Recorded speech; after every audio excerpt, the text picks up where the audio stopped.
Today I'd like to present to you the research summary entitled Designer Breastfeeding, Personal, Powerful and Successful. My supervisors in my PhD study was Professor Marlene Sinclair and Professor George Kernahan. This study, as you already know, was funded by the Research and Development Office in Northern Ireland, and of course it was carried out in partnership with the South Eastern Health and Social Care Trust. The World Health Organization in 2004 reported that although 65% of women across the globe would start out breastfeeding, only 35% of women would still be getting any breast milk at the recommended 6 months duration. Now, as Dr. McBride and Mrs. McElkearney was saying, if we look at the infant feeding survey, which is carried out every 5 years within the United Kingdom, this survey here was carried out just before the beginning of this research. And in Northern Ireland, it reported 54% of women starting out breastfeeding, but 27% giving any breast milk at the recommended duration. Now, the other interesting thing that has already been commented on this morning is that 90% of women who started out breastfeeding who stopped breastfeeding said that they wanted to breastfeed for much longer. And so we really had two questions. Why then would women give up breastfeeding if they really wanted to breastfeed longer? And how can we as health professionals motivate women to sustain their own breastfeeding goals? Well, to answer that question, we have to know something about the theory of human motivation. And there really are two things that we need if we're going to be motivated to perform any behavior. The first thing we need is we have to place some value in the behavior. There has to be something that we have our eye on, something that we want to get out of actually performing that behavior. The second thing that we need is this: we need to expect to succeed. We need to have some, he's good, isn't he? Don't put me off, I'm on a roll. We need to be able to expect to succeed. And by that I mean, it doesn't mean expectancy for success, doesn't mean that you think it's going to be plain sailing. What it really means is that you believe in your ability to perform the behavior, even if you meet challenges. Now, this whole idea of value and expectancy for success is an umbrella term for many motivational theories. And it's not an unknown amount of value, and it's not an unknown amount of expectancy for success. Actually, there's a very intricate balance between those two motivational factors. And if we are going to motivate women to sustain their breastfeeding experience, then we really have to find that balance through our instruction so that women can value breastfeeding but also balance that with the feelings and beliefs in themselves and their ability to actually breastfeed. Now, if we look at the evidence that exists, there is really quite a lot of evidence that looks at value and expectancy for success. And this theory here, I'm sure you've read about it in breastfeeding papers, is called the theory of planned behavior. And over the last 10, 15 years, many researchers across the world have been applying this value expectancy theory. And what they really have been hoping to do is they've been hoping that they can help understand why some women continue and why some women decide that they have to give up. And the two things that these researchers have consistently found is this: that the women who keep on breastfeeding are those that have positive attitudes towards breastfeeding, but they're also the women who feel very confident in their ability to breastfeed. Now, when we take that evidence base and we transfer that into our practice as midwives, it therefore makes a lot of sense that as midwives we would spend a lot of time helping women create very positive attitudes about breastfeeding. And we'd also spend a lot of time helping women increase their level of confidence while they're actually breastfeeding. But we still have two questions that remain. As midwives, how do we know that our current best practice actually creates that balance between value and expectancy for success? And how can we ensure that our routine instruction creates that balance that we want for the majority of women who come through our service? Well, within this research study, we used what is called the ARCS model of motivational instructional design. Now, the ARCS model, just like that theory of planned behavior, comes under that umbrella term of a value expectancy model. And the ARCS model was first designed by Professor John Keller in Florida State University, and he's an educational psychologist. And what he and his team did was this: they said, if you want to motivate people through your instruction, through your education, through your advice, you have to make sure that that instruction creates an environment where women's value and expectancy for success in the relation to breastfeeding actually can grow. And the ARCS model, of course, has right at the very center of it the whole idea of human motivation. And what Professor Keller did was this: They took all the motivational theories and they put them into 4 components for us, and probably to help people like me who wasn't a motivational psychologist. The first one is called attention, and this is where the ARCS gets its name. And in that attention strategy is theories that help draw people's thoughts and curiosity towards the actual behavior and helps hold their attention with the behavior. The second category is called relevance, and that's all about theories about how relevant our instruction really is, in this case to women who are breastfeeding. The third one is called confidence, and I'm sure you can guess that some of the theories that go in there is like the self-efficacy theory by Bandura and goal theory. They would fit in there about confidence building instruction. And the last one is called satisfaction, because if women don't feel satisfied with the instruction that they're receiving, they're not going to be in partnership with us. Now, as well as giving us these 4 categories, Professor Keller went a bit further, and I was very grateful for this, but he actually gave us a set of strategies, motivational strategies, or bright ideas as I sometimes call them, for each of the components. And that would help direct those of us who are designing instruction to create that very motivational environment. Now, the ARCS process has a design process that really I've sort of broke it down into 3 main steps for you today. The first step is a motivational diagnosis. Now, what we really wanted to do there was we wanted to look at our current best practice, and we wanted to diagnose its impact from a motivational perspective. And we wanted to see what the motivational strengths were and what is strong we wanted to keep. We wanted to see where the motivational weaknesses were. We wanted to strengthen those weaknesses. And the other thing we wanted to do was we wanted to detect, was there any motivational things that were actually missing from our instruction? The next part of the diagnostic process then was to actually go and measure women's motivation when they're breastfeeding and see what the impact of that instruction really was. The next step in the ARCS process is then to go back to those bright ideas, those motivational strategies in the ARCS model. And because we know what the deficits are and we know we have done that motivational diagnosis, we're then able to pick out the right strategies to apply, and we could create a new motivationally enhanced version of our current best practice. But there's no point in designing it if you don't put it to the test and see, does it make any difference? Would it make any difference to women's motivation to actually sustain their breastfeeding behavior? And that starts just to remind me that the Research Ethics Committee here at the university, the Research Ethics Committee within the Trust, and also the Office of Research Ethics in Northern Ireland all gave permission for this trial to go on ahead. So let's start with that first step, that diagnostic work. What did we actually do in this research process? Well, we carried out 2 observation studies. The first observation study, we looked at current best practice, and we mapped all the instruction that women routinely get from they first come in to the antenatal maternity services way early in their pregnancy, right through till 3 weeks postnatal when their care would be handed over to the health visitor. And then we also did an observation study where we looked at 30 breastfeeding websites. Now, the reason we did that is because we know that more and more women are going to the internet to pick up information. And these observation studies applied motivational theoretical structures. So it wasn't about looking at individual midwives or how they communicate. It was really looking at the breastfeeding curriculum, if you want to call it that, and to see what exactly is the content of our instruction from a motivational perspective. And here's just very quickly some of the things that we found. Now, if you want to read all the full papers about the different stages of this research, the references are in the research summary, and I'll leave that to you. But I'm just going to focus here on the actual findings. What did we find? Well, when we looked at the antenatal period, the observation studies revealed that midwives, we worked very hard to create those positive attitudes that our evidence base says that we should be doing. And here's just some examples of the positive attitudes that we encourage women to have about breastfeeding. It is the only food for a baby that is natural, so it's easier absorbed. Breastfed babies are very content babies.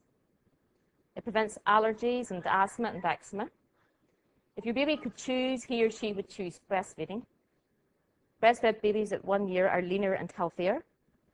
It reduces your risk of getting premenopausal cancers, as we've already heard this morning.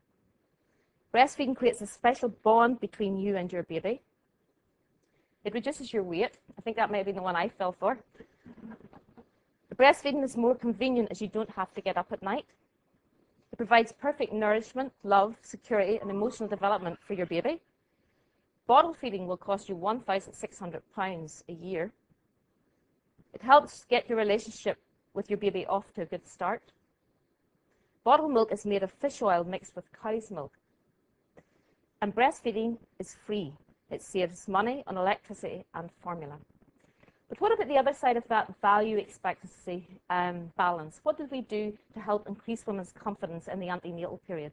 Well, here's just some of the examples that we of things that we would do to help increase women's confidence during their pregnancy. Now, for those of us who are probably involved in education, we know that knowledge can be very empowering. And so we spent a lot of time in the antenatal period giving women very direct instructions about how you actually breastfeed. Learn how to correctly position your baby, critical to learning how to breastfeed. A good latch is where the bottom lip is turned down. We give lots of instructions about that. Let your baby breastfeed straight after birth, all about the timing of breastfeeding, and we know how important that is. Your baby will fall asleep and then you will know she is well fed. It's important that mothers had some way of recognizing that they were doing really well with breastfeeding. This is how you hold your baby to breastfeed. 8 feeds in 24 hours is just about right, so we give them some guidelines. 2 of those feeds will be during the night. Let your baby tell you when he or she is hungry and follow their lead. Make sure your baby has a big mouth, and that's about latching on again. Cuddle your baby close to your skin when breastfeeding, because research has shown that skin cuddling is very important to successful breastfeeding. And this is a very interesting one. You will be confident before you leave hospital. We recognize that in those first few days, women can be a bit shaky in relation to the confidence they would have about breastfeeding. But we assured them, before you go home, you'll start to feel more confident. But we went further because we also gave women instructions about what they shouldn't do if they wanted to protect their breastfeeding experience. Don't use a dummy. It shouldn't be painful if your baby is attached properly, so we're giving them warning signs. Don't mix with formula feeding or use a teat. And we also know that support is very important. And as midwives, we work very hard to support women who are breastfeeding. And so we started to create that idea of a support infrastructure in the antenatal period. Ask your midwife to show you how to express. The midwives will be able to show you how. Get your midwife to help you attach your baby properly. And with the right help, every woman can breastfeed. So it's not very surprising when we look at what our instruction was providing in the antenatal period, and we were creating these positive attitudes and a very strong expectancy for success. It's not surprising that women left the antenatal period with almost a blue sky thinking about breastfeeding. They imagined this very, very content baby. They imagined the baby who would take the lead with breastfeeding, would wake up whenever they were ready to breastfeed, and would most definitely go to sleep after they were well fed. And somewhere in the back of their minds was this idea that the midwife was there just in case they would run into any difficulty. But we weren't very far into the postnatal observation study till we started to see a very different picture. And for some women, the unexpected happened. I like him too. They would start to realize that things were happening in their breastfeeding experience that they didn't feel was part of the plan. They started to perceive that they were having breastfeeding problems. And they also knew they couldn't solve those problems by themselves, so they were turning more and more to the postnatal midwives. And really, we observed the postnatal midwives working very hard to troubleshoot many of these breastfeeding problems. Now, what are some of these problems? I can only give you a few examples within the time frame of this research, and I know Marlene's going to keep me to time. Here's one, for example. We told women that if your baby's well fed, they will really settle down and they will be very content. And for some women, their babies would want to feed maybe every half hour for 12 hours, and they would find this very distressing. It was really the baby who wouldn't settle. But then we had the other extreme. We had the baby who was very sleepy, who wouldn't wake up, who wouldn't take that breastfeeding lead that we had talked about in the antenatal period. Now, if we come back to motivational theory and we start to think about these things from a theoretical perspective, each one of us as human beings, when we perceive that we're having problems, when we start to perceive that things aren't going well, we have to try and make sense of our failure. And it's very interesting if you look at attribution theory by Weiner, because he says this. Most basically, we have two choices. We either look into ourselves and we say, well, the problem's me. I don't have the ability. I haven't invested enough effort in this. And he calls that an internal attribution for failure. But our other choice is to look beyond ourselves. And it's to look at the support structure that is there. and we can use an external attribution for our failure. And it's often that external attribution for failure that the media pick up on. And so we start to see things like this in the paper. My beautiful baby was starving to death until I defied the breast is best bullies. And there this woman is talking about the midwives. Now, as I said, there were two steps in that diagnostic work. One was to look at our current instruction and to see what we motivationally were doing with that. But the second thing then was to actually measure women's motivation while they were breastfeeding to see what the impact of our instruction really was. And to do that, we had to develop what is called the Breastfeeding Motivational Instruction Measurement Scale. And really that scale, and I can't go into a lot of detail about the development of this scale, but that paper is in print at the minute. And really what the scale did was it measured three things. We wanted to know what value did women put on breastfeeding, because if they didn't value it, they weren't going to continue. We wanted to know what their perception of the support system that we were working so hard to provide, what was their perception of that? And we wanted to know what their expectancy for success was. There were 51 Likert items in the first version of the tool. Very quickly, 202 women completed it while they were receiving breastfeeding instruction from a midwife, both in the hospital and in the community. 100 of those mums were first-time mothers, and the 102 of them obviously had previous babies, but not necessarily had a previous breastfeeding experience. And for those of you who are interested in the analysis, we used exploratory factor analysis to analyse this data, because we'd used 4 motivational theories to develop this tool that had never been brought together before to measure any aspect of motivation to breastfeed. But the important thing in this story, I guess, is what did we find when we measured women's motivation to breastfeed? Well, in particular, first-time mothers reported a very high value level on breastfeeding. Some of the items that loaded into that first factor were breastfeeding is very meaningful to me. And you can see there, they strongly agreed. I'd be upset if I didn't manage to breastfeed. It's very important to me that I know how to work at reaching my breastfeeding goal. The third factor that loaded in that factor analysis represented a very low expectancy for success. Women didn't have a lot of confidence in their ability to breastfeed. Breastfeeding is quite simple and repetitive, and they disagreed with that. Overall, I'm no good at breastfeeding, and they agreed strongly with that one. And I have trouble figuring out whether breastfeeding is going well or not. But what about the midwives? What about our support structure? Well, we got sandwiched right in between. Perceived midwife support. And the women reported, there are things about breastfeeding that I'm not being told. They started to feel there were gaps in their knowledge, and they couldn't take control over their breastfeeding experience. The midwives tell me what I want to know, and they disagreed strongly with that. Now, what happens theoretically when we hold a very, very high value for a behaviour, something we really want to achieve, something we really want to do, but we feel we don't have what it takes to achieve that? We have a low expectancy for success. Well, unfortunately, the result of that is anxiety and stress. And we know that if you're stressed about anything, it's not a good time to learn a new behaviour. And we gave the women at the end of that questionnaire just a very small square. It just said any other comments, which we just wanted to pick up on anything they wanted to tell us. And I just want to show you some of the comments that women wrote at the end of their questionnaire.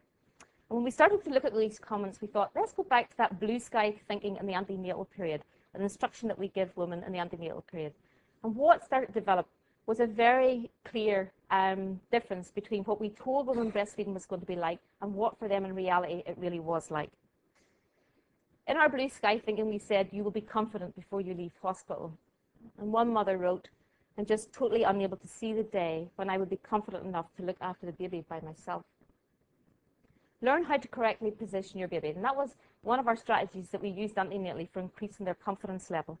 And the same mother wrote, I feel I always need to be convinced that baby is latched properly. I'm not sure. This is how you hold your baby to breastfeed. And we do a lot of hard work about position and attachment in the antenatal period. In theory, it's simple, but practically doing it is much harder. Breastfeeding creates a special bond between you and your baby, we told women antenatally. The trauma that my inability, and there you see an internal attribution for her failure, the trauma that my inability to breastfeed was causing me and the baby every mealtime was just too much to bear. It shouldn't be painful if your baby is attached properly, we tell women. And this is very interesting because we go a little further, because we also say if your baby's not attached properly, then they can't have an effective feed. And it seemed that women went a bit further with that logic. And they reckoned, well, if my baby's not having an effective feed because I've got pain, then I must have insufficient milk. And they would find themselves in a situation where they felt they had no choice but to give up breastfeeding and bottle feed. And this lady writes, I was in a lot of pain and it was distressing for everyone, so I switched to bottle feeding. Breastfed babies are content babies, we tell women antenatally. My baby is feeding all the time, and I feel she is not getting enough. And there's that perception of insufficient milk coming out again. Let your baby tell you when he or she is hungry. That's all about letting the baby take the lead and deciding when the baby wants to feed. And this woman wrote, at the class I was told to demand feed, which is the older term for baby-led feeding in hospital, but now they're telling me to wake him. I need more information. And she obviously had a sleepy baby who just wasn't waking up to take the lead. Okay, we'll stop it there because it could go on. But although you can hear the passion in her voice, I think the phrase that sticks out most in my mind about that statement is where she says, I felt like an unfit mother because breastfeeding doesn't come easily and naturally. So what in this research were we going to do about this situation? Well, it was back to that ARCS model, because the ARCS model was underpinning this whole study. And when we went back to the ARCS model, we realized really three things. First of all, we had to look at incorporating more of those confidence strategies so we could increase women's expectancy for success. The second thing we had to do was we had to look at the relevance of our instruction. Was there parts of our instruction that were missing in the antenatal period that had to be put in there? And did our message come through very clearly in what we were trying to help women learn in relation to breastfeeding? But the other thing that's very interesting was when it came to that attention strategies, we realized that very, very high value in breastfeeding can almost be detrimental motivationally. So we had to work at just bringing that value down a little, bringing the expectancy for success up a lot, and doing that through our routine instruction as midwives, so we could get that motivational balance and optimal motivated behavior. Now, I know you're just dying to know how we did that. So over the next 18 months, it took about 18 months to look at all the motivational strategies, pick out the right ones, and find ways of embedding them into our current best practice. And what we ended up with was designer breastfeeding. And we picked that name for lots of different motivational reasons. But because we wanted to get the message over to women that you could take control, they could design their experience in this. And of course, designer breastfeeding was a 360 program. It started in the antenatal period, and it took women right through till they would decide they wanted to stop breastfeeding. So it was about helping them reach their initial breastfeeding goals. There were 4 parts to designer breastfeeding. There was a motivationally enhanced antenatal class. There was a breastfeeding CD-ROM, which was great because we were able to use video and animation and different ways of getting the message across. We'd created a breastfeeding book, and that was to replace lots of the literature because the literature had maybe gaps that motivationally we had to address. We created a motivational book for the women who were in the experimental group. And also we had to look at the midwife support structure, and we had to really make sure that what we told women antenatally was matched by that postnatal infrastructure and support system in the postnatal phase. So how do we go about lowering that value component? Well, I can just give you sort of 2 main ideas of how we did that. The first thing we had to do was we had to reduce the overemphasis that was placed on the benefits of breastfeeding. During the observation study, we had observed that midwives were working very hard to create those positive attitudes. But in doing that, we observed that 19 times first-time mums had a conversation with midwives routinely about the benefits of breastfeeding and why they should breastfeed. And then they were also given literature about that. So we had to reduce the number of times that actually went on. But the second thing we needed to do was we needed to regulate the timing of the value component. It's very important that women value breastfeeding, but we needed to make sure we used the right motivational strategies at the right time. Now, the best way I could give you explain this one really is to give you an example. In that little clip, you heard the girl say she waited till the midwife went off who was helping her because she didn't have the courage to tell the midwife that she wanted to give up breastfeeding. And one of the things that we do through current best practices is that we often share the benefits of breastfeeding and the disadvantages of bottle feeding with women when they say they feel like giving up breastfeeding. And what we're actually doing there from a motivational perspective and theoretically, we're pushing that value component even higher when the real problem is a low expectancy for success. So we had to write protocols that would ensure that whenever somebody did feel like giving up breastfeeding, we didn't mention value. We used our expectancy for success strategies to help increase their confidence, and that way we'd keep them in breastfeeding. But that also meant very practical things. It meant things like taking posters off the postnatal ward where the benefits of breastfeeding would be sitting facing women when they're sitting in the bed. All the little things that you don't think about. So that's how we work to bring down slightly that value component. But what about increasing their expectancy for success? And actually that was probably the bigger challenge in this research. Well, if I just go back to those two examples that I gave you, which was the sleepy baby and the baby who wouldn't settle, we had to create new instruction and bring that into the antenatal period so we could change women's expectations about what normal breastfeeding was like. And so we created the idea of the sleepy baby.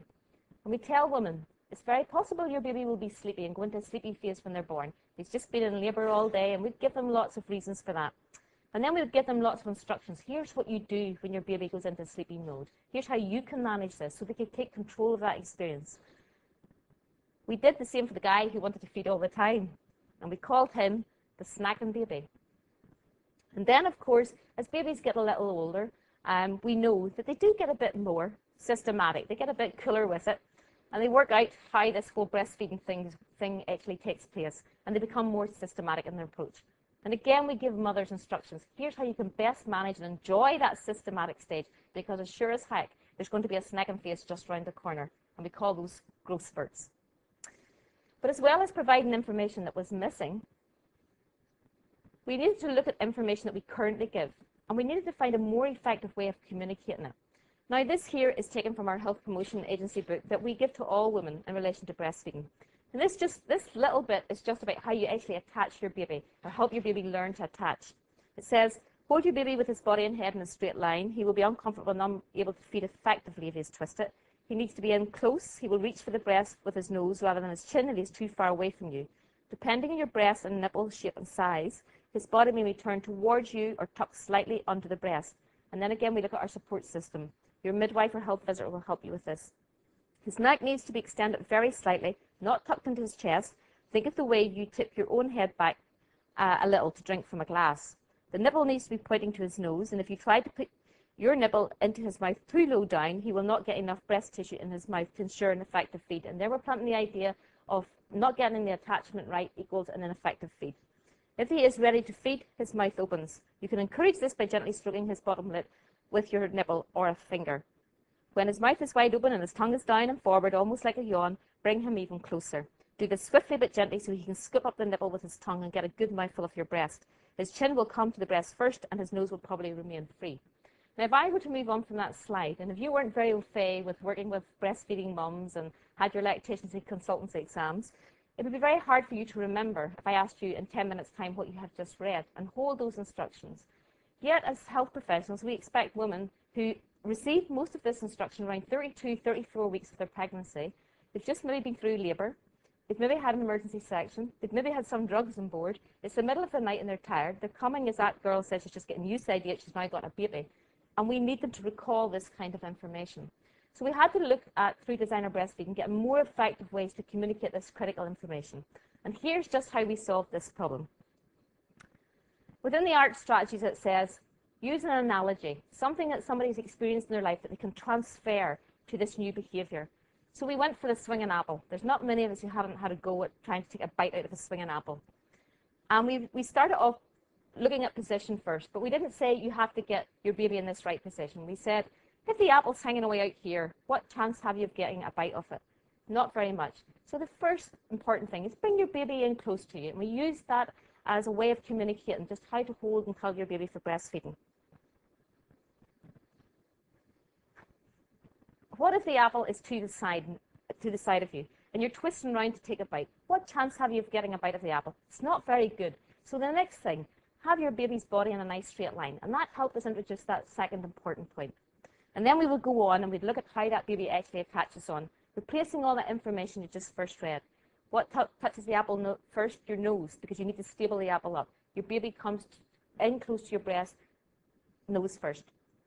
And then we'd move on. There's a few more slides, but I'm just skipping through them. What happens to her head? Well, it goes way back. What happens to her mouth and chin? Her mouth opens wide and her chin comes up from up underneath and her nose remains free. And it was very amazing, and I'll be talking in a minute about when we put designer breastfeeding to trial. Women used to write on their questionnaires, I just remembered that swinging apple. And the great thing about this analogy is this: what do you need an awful lot of if you're going to swing for an apple? Patience. And the big message that we could get across here that we couldn't get across through all the other texts was, you've got to give your baby a chance to learn. And your baby might not get it just right the first time, but here's what you do if they don't get it right. And that was very important for a motivating woman to persist and keep their effort going with breastfeeding. But the midwives didn't get off the hook either. We had to create that postnatal midwife support system. And what did we do? Well, the midwives just attended a one-day training session. During that day, we talked a lot about motivation. We touched a little bit about the theory of it, but we didn't go into the heavy theoretical part of it. We looked at the development of designer breastfeeding and why we need it. And we looked at supporting women who were using the designer breastfeeding program. But you know, Cecily was talking this morning about things, the unexpected happening. And I couldn't have got through that randomized controlled trial without my unexpecteds, could I? And what happened was this: on the very first day of the staff training, the midwives were very good to me. They dropped a bombshell on me. They told me that when we go back to, remember that baby who was very sleepy and wouldn't take that breastfeeding lead? All the instructions we'd given mums about that was about expressing your milk, and we will feed your milk to your baby. We'll keep your baby ticking over until they're ready to wake up and start breastfeeding. And then they dropped it on me. But sometimes we can express and we can get absolutely no milk. And when that happens, those mums get extremely stressed and they will instantly turn to bottle feeding. And so what we started to realize was that we actually had a motivational crisis in our hand, one that I had not realized. I hadn't seen it coming. Now, it's very interesting because at this point, the intervention was already completed. Designer breastfeeding was up and going. Women were coming through the antenatal intervention. So we couldn't go back and look at motivational strategies to deal with this. So instead, we had to develop a protocol. And we decided we'd work with partnership with women. And when women felt that stress and they felt that they wanted to give something else, we worked with the consultant medical staff or the pediatric staff. We worked with the neonatal team. And we also worked with Patricia, our lactation consultant. And we agreed that we'd give just a very minimum amount if a mother felt she really had to. We'd work in partnership. And that we would still use lots and lots of our expectancy for success strategies. We were able to build that into staff training so that we could minimize any use of formula. But it's very funny because that one probably lingered in the back of my head like a big grey cloud during the trial. And the reason for that was because the same infant feeding survey that we were talking about this morning says that 60% of mothers whose babies get any formula in the first few days will be completely bottle feeding within 2 weeks. And that was just somewhere engraved in my mind. So keep that one there just so you see what happened in the trial. So the next stage of this research was now to start and put designer breastfeeding to the test. And we wanted to know that if women who received designer breastfeeding, would it create that healthier balance between their value and expectancy for success? And if it did, would that impact upon the breastfeeding, their motivation to sustain breastfeeding? We wanted to see the value component come down, but just a little. We didn't want it coming down a lot, but we wanted to see it reduce slightly. We wanted to see an increase in their expectancy for success. And we definitely wanted to see an increase in the perception of the instruction and the support system that we offer as midwives. Secondary outcomes then were, of course, the breastfeeding initiation and duration rates. Initiation rates we defined according to the infant feeding survey, and that was if a mum gave any breast milk or gave one breastfeed just after birth. And we didn't expect to see a major increase in initiation rates because initiation rates are related very much to the value component. But what we really wanted to see was an increase in duration rates. And we wanted to see an increase in duration rates both on leaving hospital and at 3 weeks postnatal before the midwife would hand the care routinely over to the health visitor. 234 women were assessed at the 20-week antenatal appointment, and they were given information about the trial and asked if they wanted to participate. Of those 234, 9 declined to be involved, and they were very honest with me. They wanted to bottle feed. They didn't want anything to do with breastfeeding. 34 women were excluded for other reasons, mainly because they were young teenage mums who had already started the Young Mums group at the Trust. And we start that very early, which is very good, but that meant they were already getting current best practice, so they were excluded for that reason. This resulted in 182 women being consented, it was written consent, and being randomized to either the control group or the experimental group. Now, if you look at this, the two squares, just the one above the bottom one, you'll see that the attrition rate was higher in the control group than it was in the designer breastfeeding group. But that was really due down to things that happens with randomized. It was higher in the intervention group. Yep, sorry, did I say it the other way around? Darn, got this far without a mistake. But it was higher in the designer breastfeeding group, and that was because it just happened to be things like there were more women in the intervention group decided to move house. I hope that wasn't because of designer breastfeeding, and they moved away from the trust. There were also a higher percentage of women in that group whose babies were separated just after birth and had to go to the neonatal unit. And of course, they were then outside our postnatal support system, so they were excluded from the trial. In the end, on intention to treat basis, there were 75 women in the control group completed the research, the trial, and 69 in the intervention group. So what impact did designer breastfeeding actually have in relation to sustaining women's motivation to breastfeed? Well, if we look at the initiation rates first, we see that 70% of the women in the current best practice group started out breastfeeding. In the designer breastfeeding group, 82% of women started breastfeeding. But when we used a chi-square analysis, that wasn't a significant difference. And we really weren't surprised that that wasn't a significant difference, because there was no difference either in the total value that the two groups of women placed on breastfeeding. But what we're really interested in, and what this study was all about, was increasing duration rates. So what about the current best practice? What was the duration rates? Well, on this, I'll look at the motivational factors first. Total expectancy for success did significantly increase with women who got the designer breastfeeding. They felt more confident in their ability to breastfeed. And again, perceived midwife support, it also increased. Their perception of the instruction that we were given, they felt it was more relevant to them. And that also increased in the designer breastfeeding group. Now, it seems logical that when we increase those two motivational factors, we should see an increase then in duration to breastfeed. And when we looked at on discharge from hospital, and this is on intention to treat basis, there were 33 out of 75, which is 44% of women exclusively breastfeeding on discharge from hospital. When we compared that with the designer breastfeeding group, there were 64% of women exclusively breastfeeding on discharge from hospital. And you can see there the chi-square analysis. When we went then to 3 weeks postnatal, what was the picture? What impact did designer breastfeeding have at 3 weeks postnatal? Well, at 3 weeks, 15 out of 75 were exclusively breastfeeding in our current best practice group. But when we looked at designer breastfeeding, we see that 53% of women were still exclusively breastfeeding at 3 weeks postnatal. And for those of you who are really interested in more of the analysis, you'll see that a post hoc power analysis was carried out. Now, the reason it was done post hoc was because we didn't really have any other motivational intervention and trials that we could compare this with. And the power was high, and that maybe fits in very well with what Cecily was telling us this morning, the big power at 0.90. But I'm sure you're just dying to know what happened to that protocol with that supplement, the one that had been plaguing me for the months of this trial. Well, if we look at the current best practice group, we see that the infant feeding survey is spot on. 13 babies received formula. 10 of those were where the mothers just felt they couldn't go any further and they wanted to give formula. And 4 of those women were exclusively breastfeeding at 3 weeks. So the introduction of formula in that group had a very negative effect motivationally.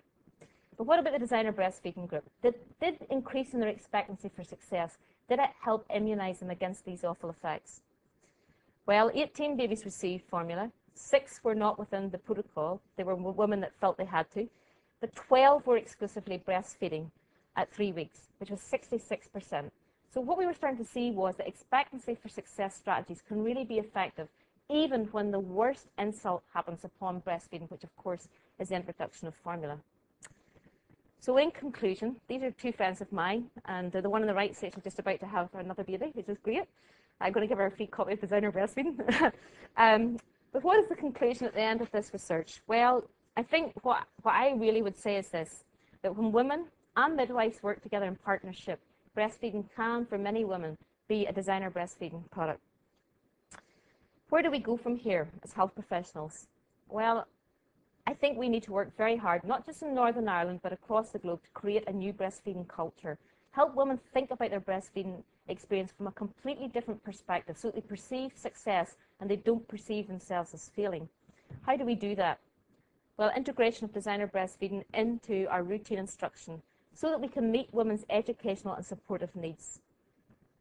We need to develop a common core breastfeeding curriculum, and that should be for all the professions. and also for key stakeholders like our voluntary organisations who are providing breastfeeding support and promotion, and also for peer support workers. Designer breastfeeding is designed so it can be used at any level. It's not rocket science. And the other thing is to include opportunities for continued professional development. And I suppose what I'm saying there is that Marlene and George over the last 5 years have sort of tried to mould me into an academic. And I think there's a lot to be learned about this whole motivational theory, about how we get that value, expectancy, success balance. And I think that for me, I would say that anybody who's involved in breastfeeding, policy making, breastfeeding education, design and breastfeeding instruction, we should understand a lot about the motivational impact and work towards that. I need to say a few thank yous. I want to say thank you to the Research and Development Office and to Nikki from R&D because they funded the 5-year research project. The Clinic Research Support Centre because they helped a lot with that factor analysis that was carried out earlier on in the study. The Chief Executive, Mr. John Compton, to Mrs. Michael Kearney, my manager at the Trust, and also to all the midwives who worked so hard with me on this project. The individual women who participated in the research. By the end of the factor analysis and the trial, we had almost 500 women who were involved in this research process. Dr. David Coombs, the Department of Health Behaviour, Alabama. You haven't heard about him yet, but in 1998, Coombs and his team, Dr. Coombs is a psychologist, they set out to create a motivationally enhanced version of current best practice, but they didn't enjoy the success that we have. And when I wrote to him to ask him why early in the research, he just sent me this great big box in the post and he said, "Here's what we did, Janine, don't you do it." And that was, that was very helpful. Dr. Lyndon Woody and Mr. Brian Cunningham here at the university, and they give me a lot of statistical support as well. Special, very special tribute to those two girls at the back, Mrs. Lorna Lauder, who's a parent craft coordinator, and Patricia Weir, who's our lactation consultant at the Trust. Now, designer breastfeeding must have worked very well with these two because they went back and had 2 more babies so they could try it. Professor Marlene Sinclair and Professor George Kernigan, who kept me motivated for 5 years. And also to Professor John Keller, who was the author of the ARCS model, because John was an expert advisor to the study and actually came to Northern Ireland at the beginning of this research. So thank you very much for listening, and don't ask me any hard questions.